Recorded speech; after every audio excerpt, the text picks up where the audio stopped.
सुविधा और स्थिरता उत्पन्न करने के लिए किया जाता है। परंतु यदि विधि असुविधा और अस्थिरता उत्पन्न करती है, तो प्रसंग और अवसर का विचार करते हुए उसे एक ओर किया जा सकता है। देवर्षि, आप विधि से परे क्यों जाना चाहते हैं? मेरा वर्षे, कुल, गोत्र एवं पिता का नाम पूछने में आपको आपत्ति क्या है? नारायण नारायण। ऋषिवर, आप इनके पिता का नाम पूछना चाहते हैं जो संपूर्ण जगत के पिता हैं, जिनके होने से पूर्व किसी का होना संभव नहीं हुआ और जिनके होते हुए सब कुछ शेष रह जाएगा। उनके पिता का नाम पूछना चाहते हैं आप? तो सुनो, उनके पिता का नाम परमपिता ब्रह्मा जी भी नहीं बता सकते। मुझे क्षमा करें परमपिता, परंतु क्या आप शिव जी के पिता के विषय में कुछ बता सकते हैं?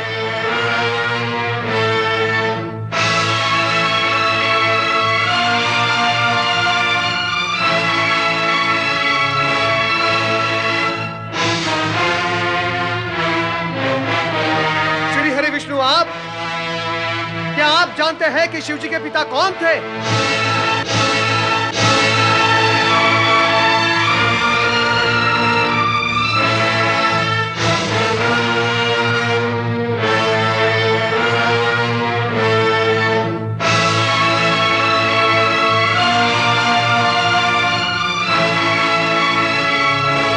ऋषिगर्ग, गणना का आरंभ तो एक से होता है, एक के पश्चात दो और दो के पश्चात तीन। परंतु आप मुझे यह बताएं कि गणना में एक से पूर्व क्या है? बताएं ऋषिवर कि गणना का अंतिम अंक क्या है?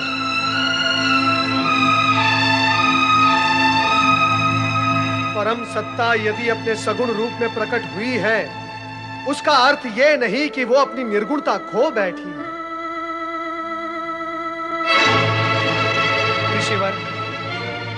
महेश्वर सभी कुल गोत्र से परे परात् पर ब्रह्म है।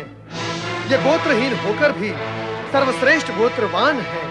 ये कुलहीन होकर भी परम कुलीन है तथा सर्वथा निर्गुण होकर भी सगुणवान है।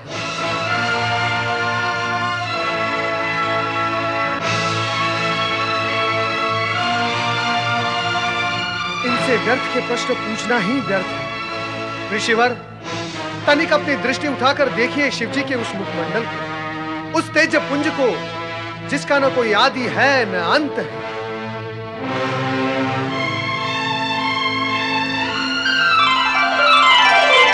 वो सार्वभौम है, सर्वश्रेष्ठ, परम सत्य, परम ब्रह्म, परम पिता परमेश्वर का भी भला कोई पिता हो सकता है?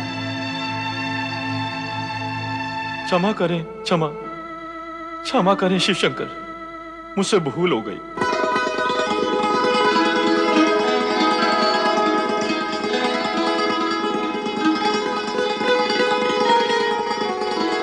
परमपिता ब्रह्मदेव, श्री हरि विष्णु, मैं रीत, विधि एवं औपचारिकता में ये विराट सत्य भूल ही गया था। ऋषिवर, मेरा विचार है आगे की विधि अब आप पूर्ण करें, अधिक विलंब उचित नहीं। अवश्य अवश्य, आरंभ करें।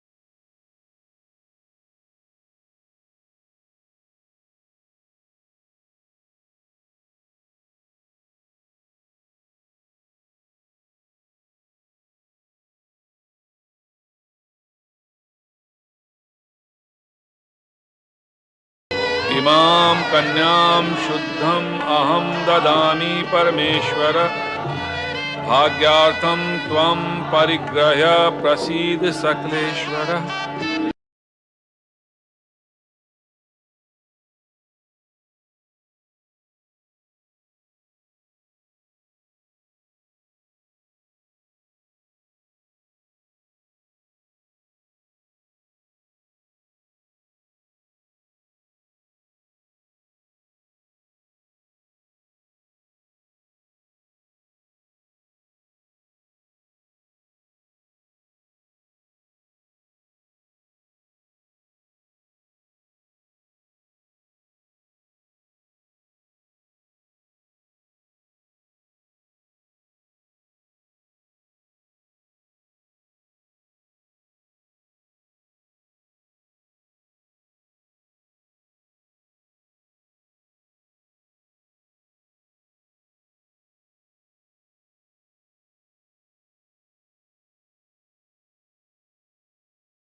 आज कैलाशपति की पत्नी बन गई। अब ये हिमालय भवन छोड़कर कैलाश चली जाएगी। हाँ हाँ, हमारी महारानी अब अकेली रह जाएगी। मैना रानी, पुत्री का विवाह जगत के श्रेष्ठ वर श्री शिव भगवान से आनंद पूर्वक और निर्विघ्न संपन्न हुआ है। पुत्री का आयुष्य सुखमय है। तुम्हें तो इससे अति प्रसन्न होना चाहिए, पर तुम उदास हो, क्यों भला? पुत्री का वियोग ऐसा ही होता है देवी लक्ष्मी। जिस माँ की पुत्री सदा सदा के लिए अपने पति के घर जा रही हो, उसके हृदय की क्या दशा होती है, यह तो केवल माँ ही जान सकती है। पर ये तो होता आया है और होता ही रहेगा। कन्या को माता पिता का गृह त्याग कर पराये घर जाना ही पड़ता है। पुत्री का भावी जीवन सुखी हो, माता पिता के लिए यही सबसे बड़ा सुख है। दुख ना करो महारानी, हर्ष और उल्लास के साथ पुत्री को विदा करो। नारायण नारायण नारायण, श्रीमन नारायण नारायण नारायण। नारद, तुम यहाँ?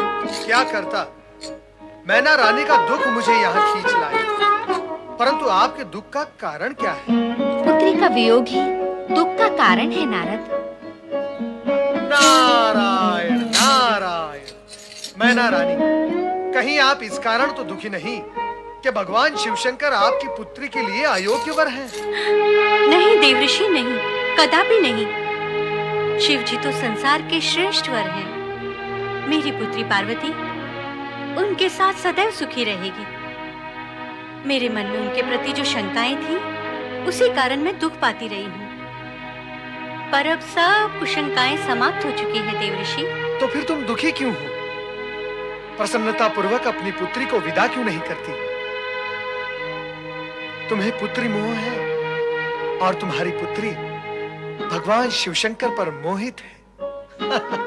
विवाह पश्चात तुम्हारे मोह का नहीं, इनके मोह का अधिक महत्व है। अतः मोह त्याग कर प्रसन्नता पूर्वक अपनी पुत्री को विदा करो।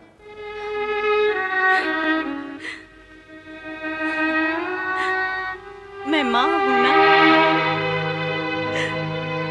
पुत्री का मोह कैसे त्याग दूं?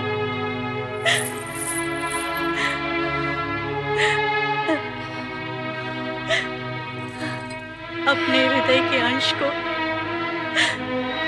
अलग करके विदा करना आसान ही है। मेरी पुत्री,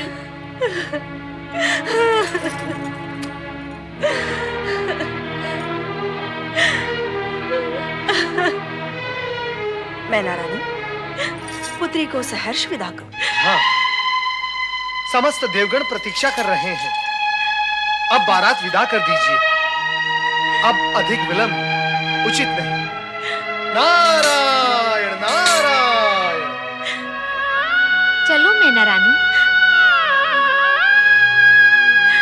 आओ पुत्री।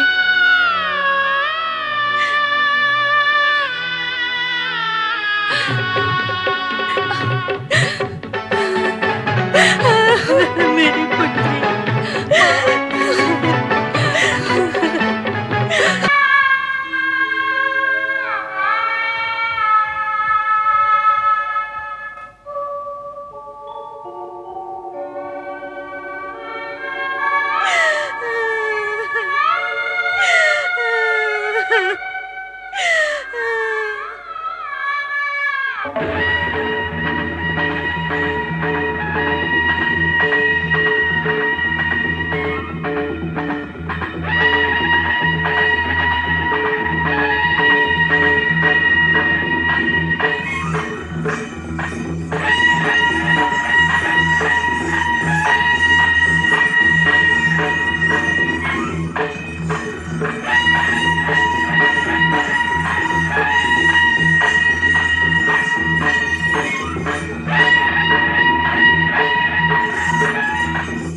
कैलाशपति शिव शंकर की देवी पार्वती की गौरी शंकर की कैलाशपति शिव शंकर की देवी पार्वती की कैलाशपति शिव शंकर की